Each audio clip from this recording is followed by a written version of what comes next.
Hi friends, welcome to eternal learning. இன்றைக்கி நம்ம பார்க்க போகிற டாபிக் என்னென்னா அனிமேஷன். ஏற்கனவே நான் ஒரு டீசர் உங்களுக்கு அப்லோட் பண்ணியிருந்தேன். அந்த அனிமேஷன் எப்படி கிரியேட் பண்ணுறது அப்படிங்கிறத நம்ம இன்றைக்கி பார்க்க போகிறோம். ஒரு முகம் இடதும் வலதும் திரும்பி திரும்பி பார்ப்பது போல் இந்த அனிமேஷன் நம்ம கிரியேட் பண்ணியிருக்கோம்.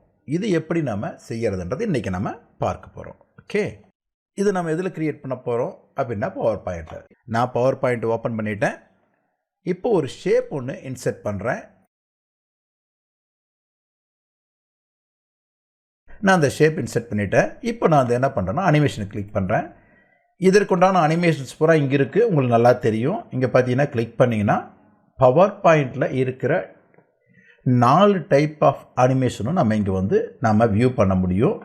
பவர் பாயிண்டில் எனக்கு பேசிக் அனிமேஷன்ஸ் தெரியாது அப்படிங்கிறவங்க தொடர்ந்து இதை ஃபாலோ பண்ணுறது கொஞ்சம் சிரமமாக இருக்கும். அதற்காக என்ன சொல்கிறேன்னா, இங்கே பார்த்தீங்கன்னா மேலே இந்த கார்டில் உங்களுக்கு ஒரு லிங்க் கொடுத்துருக்கேன். அந்த லிங்க்கை நீங்கள் கிளிக் பண்ணி பார்த்தீங்கன்னா உங்களுக்கு அனிமேஷன் டெக்னிக்ஸ் அப்படின்னு சொல்லி 2 வீடியோ கொடுத்துருக்கேன். பவர் பாயிண்டில் அனிமேஷன் டெக்னிக்ஸ் 2 வீடியோ கொடுத்துருக்கேன். அதை பார்த்துட்டு இங்கே வந்தீங்கன்னா உங்களுக்கு கொஞ்சம் கிளியராக புரியும். ஓகே, சரி, இப்போ நம்ம தொடர்ந்து போவோம். இந்த பவர் பாயிண்டில் 4 டைப்ஸில் அனிமேஷன்ஸ் இருக்குது இல்லையா? என்ட்ரன்ஸ், எம்ஃபசிஸ், எக்ஸிட், அடுத்தது மோஷன் பார்ட்ஸ். இப்போ நம்ம இந்த 4 டைப்பில் எந்த டைப்பை பயன்படுத்தி இந்த அனிமேஷன் செய்ய போகிறோன்னா, இது எதுவுமே கிடையாது. இந்த 4 டைப்பில் எந்த ஒரு டைப்பும் நம்ம இப்போ பயன்படுத்த போகிறது கிடையாது. நாம் புதுசாக ஒரு சின்னதாக ஒரு ட்ரிக்கை பயன்படுத்தி ஒரு அனிமேஷன் மாதிரியான ஒரு தோற்றத்தை உருவாக்க போகிறோம். உங்களுக்கு எல்லாருக்குமே தெரியும், அனிமேஷன்றது ஜஸ்ட்டு ஒரு இல்யூஷன் தான், ஒரு மாயத்தோற்றம் தான் இல்லையா? ஈவன் வீடியோ கூட நமக்கு ஒரு இல்யூஷன் தான். அதாவது தொடர்ச்சியாக அடுத்தடுத்து இருக்கிற சீக்வன்ஸ் இமேஜஸ் அப்படியே கண்டினியூஸாக ப்ளே ஆகும்போது ஒரு அசைவூட்டம் கிடைக்குது. ஒரு பொருள் நகர்ற மாதிரியோ அசைகிற மாதிரியோ நமக்கு தெரியுது, அதுதான். ஆனால் எல்லாமே ஒவ்வொரு இமேஜாக பார்க்கும்போது ஸ்டாட்டிக்காக தான் இருக்கும். ஓகே, இது நம்ம எல்லாருக்கும் தெரியும். ஸோ அதுபோல் நம்ம இப்போ இதில் ஒரு தலை திரும்புவது போல் ஒரு மாயத்தோற்றத்தை உருவாக்க போகிறோம். அது எப்படின்றத பார்ப்போம். நான் என்ன பண்ணுறேன்னா, இந்த ஆப்ஜெக்ட் எனக்கு தேவையில்லை, நான் செலக்ட் பண்ணி டெலீட் கொடுத்துட்றேன். இப்போ பார்த்தீங்கன்னா இந்த இடத்துல எனக்கு இந்த ஸ்லைடில் டெக்ஸ்ட் பாக்ஸ் எல்லாம் இருக்குது. இந்த டெக்ஸ்ட் பாக்ஸ் எல்லாம் எனக்கு தேவையில்லை. அதனால் என்ன பண்ணுறேன், ஹோம் கிளிக் பண்ணுறேன். போயிட்டு லே அவுட் போயிட்டு இந்த பிளாங்க் அப்படிங்கிறத கிளிக் பண்ணுறேன். கிளிக் பண்ணோடனே எனக்கு ப்ளைனாக ஒரு ஸ்லைடு கிடைச்சிருச்சு. இப்போது இதுக்கு உள்ளுக்குள்ளார நம்ம ஒரு இமேஜ் இன்செர்ட் பண்ணோம். எது? அந்த முகம் இன்செர்ட் பண்ணோம். அப்போ தான் 2 பக்கம் தலையை திருப்பி பார்க்குற மாதிரி நான் பண்ண முடியும். இதற்காக நான் என்ன பண்ணுறேன்னா, பிஎன்ஜி இமேஜ் இன்செர்ட் பண்ண போகிறேன். நல்லா கவனிங்க. ஒரு சின்ன ரிக்வஸ்ட், பிஎன்ஜி இமேஜ் அப்படின்னா என்னன்னு எனக்கு தெரியாது, எப்படி இன்செர்ட் பண்ணுறதுன்னு தெரியாதுன்னா நீங்கள் இதை ஃபாலோ பண்ணுறது கொஞ்சம் சிரமமாக இருக்கும். அதனால் மேலே பார்த்தீங்கன்னா உங்களுக்கு கார்டில் ஒரு லிங்க்கு கொடுத்துருக்கேன். அதை கிளிக் பண்ணிங்கன்னா அந்த வீடியோவில் என்னென்ன டைப்ஸ் ஆஃப் இமேஜஸ் நம்ம ஃப்ரீக்வெண்ட்டாக யூஸ் பண்ணுறோம், குறிப்பாக ஜேபிஜி, பிஎன்ஜி, ஜிஃப் இமேஜஸ், அதனுடைய ப்ராப்பர்ட்டிஸ் என்னென்னா, பிறகு அதை எப்படி சர்ச் பண்ணுறது, எப்படி டவுன்லோட் பண்ணுறது, அதற்கப்புறம் எப்படி இன்செர்ட் பண்ணுறது, இது எல்லாமே நம்ம தெரிஞ்சிக்க முடியும். அதை பார்த்துட்டு இங்கே வந்தீங்கன்னா கொஞ்சம் உங்களுக்கு ஈஸியாக இருக்கும். ஓகே, நான் என்ன பண்ணுறேன்னா, இப்போது இந்த ஒரு இமேஜ் இன்செர்ட் பண்ண போகிறேன். நான் இங்கே போய் இன்செர்ட்டில் கிளிக் பண்ணுறேன். கிளிக் பண்ணிவிட்டு பிக்சரை செலக்ட் பண்ணுறேன். திஸ் டிவைஸை கிளிக் பண்ணுறேன். ஏற்கனவே நான் டெஸ்க்டாப்பில் ஒரு இமேஜ் டவுன்லோட் பண்ணி வச்சுருக்கேன். ஸோ அதை நான் கிளிக் பண்ணுறேன். கிளிக் பண்ணிட்டு இன்செர்ட் கொடுக்குறேன்.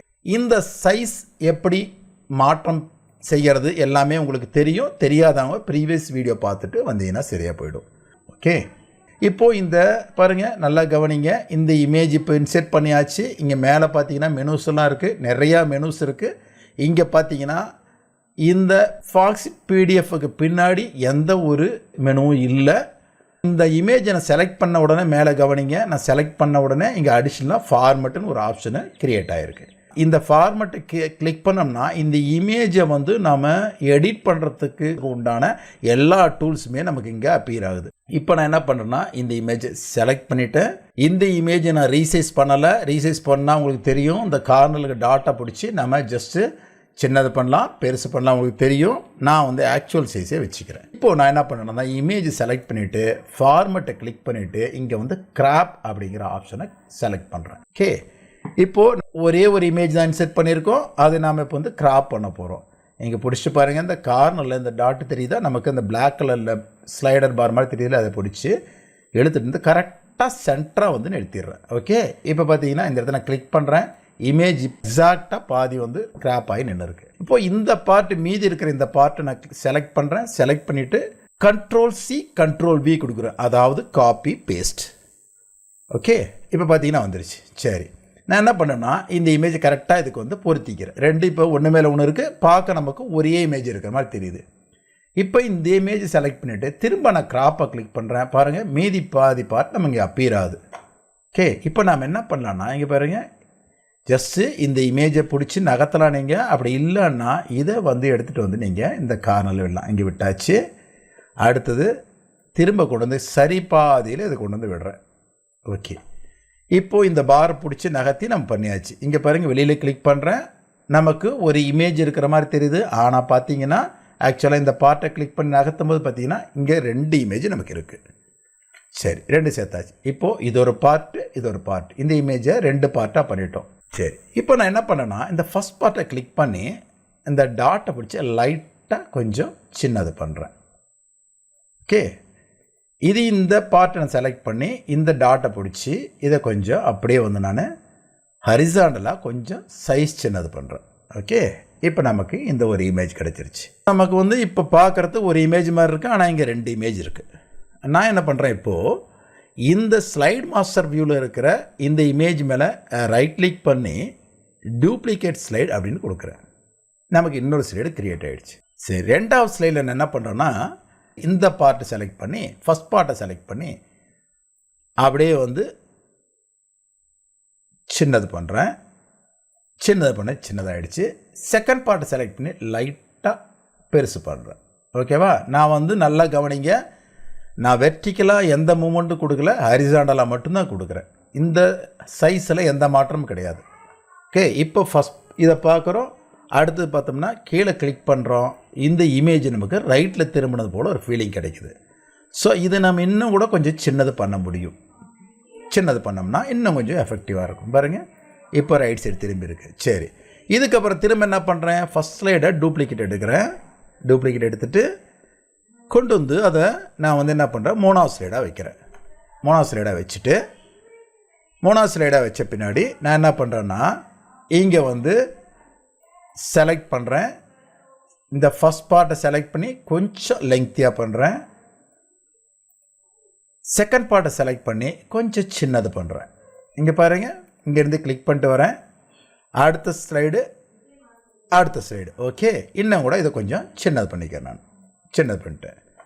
இப்போ நமக்கு இமேஜ் நம்மளை நேராக பார்க்குற மாதிரி இருக்குது, ரைட் சைடு பார்க்குறது போல் இருக்குது, லெஃப்ட் சைடு பார்க்குறது போல் இருக்குது. இது ரைட்டு, இது லெஃப்ட்டு, நடுவில் ஸ்ட்ரெயிட்டாக ஒரு இமேஜ் இருந்தால் நல்லாயிருக்குன்னு நினைக்கிறேன். அதுக்காக இந்த ஃபஸ்ட்டு ஸ்லைடை டூப்ளிகேட் பண்ணிவிட்டு அதை எடுத்துகிட்டு வந்து 3வது ஸ்லைடாக வச்சுக்கிறேன். இப்போ பாருங்கள், ஃபஸ்ட் ஸ்லைடு நேராக இருக்குது, செகண்டை ரைட்டில் திரும்பி பார்க்குற மாதிரி இருக்குது, 3வது ஸ்ட்ரெயிட்டாக இருக்குது, 4வது லெஃப்ட் சைடில் திரும்பி பார்த்துருக்கு. இப்போ நல்லா கவனிங்க, இது ஒரு சைக்கிளாக வேணும், திரும்ப திரும்ப தொடர்ச்சியாக நடந்துகிட்டே இருக்கணும். நான் என்ன பண்ணுறேன்னா இந்த 4 இமேஜும் செலக்ட் பண்ணுறேன்.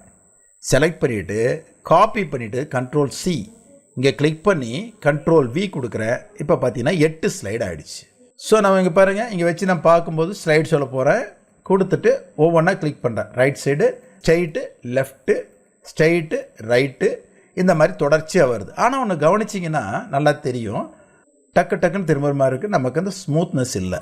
ஸோ அதற்கு நம்ம என்ன பண்ணலாம் அப்படின்னா, நல்லா கவனிக்கிங்க. இப்போ தான் நீங்கள் நல்லா கவனிக்க வேண்டிய விஷயம், இந்த இடத்துல பார்த்தீங்கன்னா மேலே மெனுவில் நம்ம ஃபஸ்ட் ஸ்லைடு செலக்ட் பண்ணிக்கிறேன். செலக்ட் பண்ணிவிட்டு மேலே மெனுவில் பார்த்தீங்கன்னா வரிசையாக இன்செட் ட்ரா நிறையா இருக்குல்லையே, அதில் டிரான்சிஷன் ஒரு ஆப்ஷன் இருக்கு பாருங்கள், அதை செலக்ட் பண்ணுறேன். செலக்ட் பண்ணிவிட்டு நல்லா கவனிங்க, இந்த மார்க் அப்படின்னு ஒரு ஆப்ஷன் இருக்குது, இந்த ஆப்ஷனை செலக்ட் பண்ணுறேன். செலக்ட் பண்ண உடனே நமக்கு இது ஃபஸ்ட் ஸ்லைடுக்கு செட் ஆகிடுச்சு. இது எனக்கு எல்லா ஸ்லைடுக்கு வேணும். அதனால் என்ன பண்ணுறேன்னா இங்கே போயிட்டு அப்ளை டு ஆல் கொடுக்குறேன். கொடுத்த உடனே இந்த ஆப்ஷன் வந்து எல்லா ஸ்லைடுக்கும் உட்காந்துருச்சு.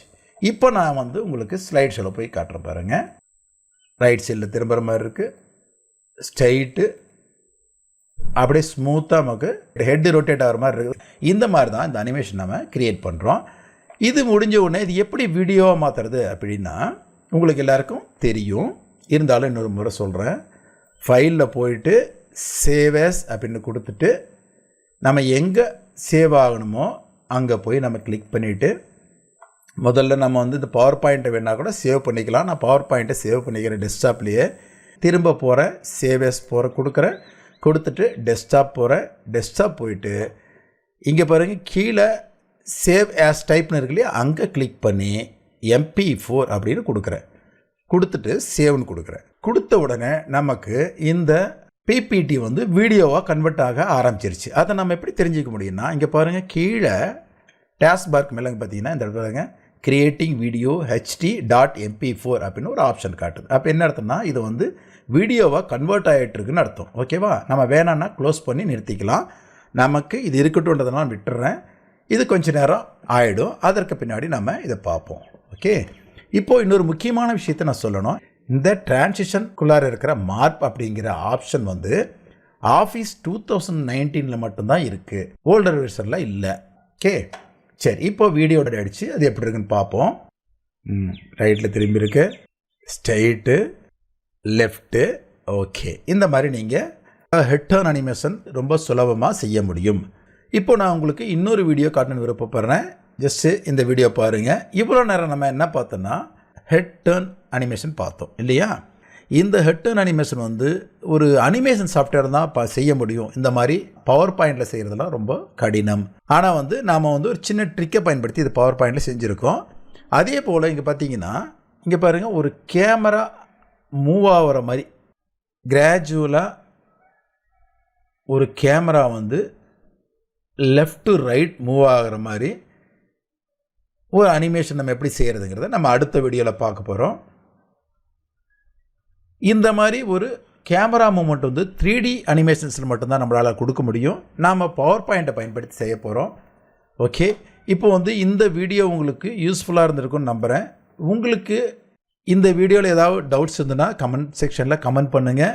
நீங்கள் இந்த ஹெட் டர்ன் அனிமேஷன் ட்ரை பண்ணுங்கள். உங்களுக்கு நல்லா வந்ததுன்னா நீங்கள் அதை ட்ரைவில் போட்டு கூட அந்த லிங்க்கை வந்து கமெண்ட் பாக்ஸில் ஷேர் பண்ணுங்கள். இது மற்றவர்களுக்கு ஒரு உந்துதலாக இருக்கும். நாமளும் செய்யணும்னு ஒரு ஆசையை உருவாக்கும் அவங்களுக்கும். அதே போல் கேமரா அனிமேஷனை கூட உங்களால் முடியுதான்னு ட்ரை பண்ணுங்கள். கரெக்டாக வந்ததுன்னா நீங்கள் ட்ரைவில் அப்லோடு பண்ணி அந்த லிங்க்கை வந்து கமெண்ட் பாக்ஸில் போடுங்க. நானும் பார்த்துட்டு கமெண்ட் பண்ணுறேன். பார்க்குறவங்களுக்கும் இது ஒரு ஊக்கத்தை கொடுக்கும். அவங்களும் செஞ்சு பார்க்கணுன்னு விருப்பப்படுவாங்க. இந்த வீடியோ உங்களுக்கு பயனுள்ளதாக இருக்கும்னு நினைக்கிறேன். திரும்ப அடுத்த வீடியோவில் சந்திப்போம்.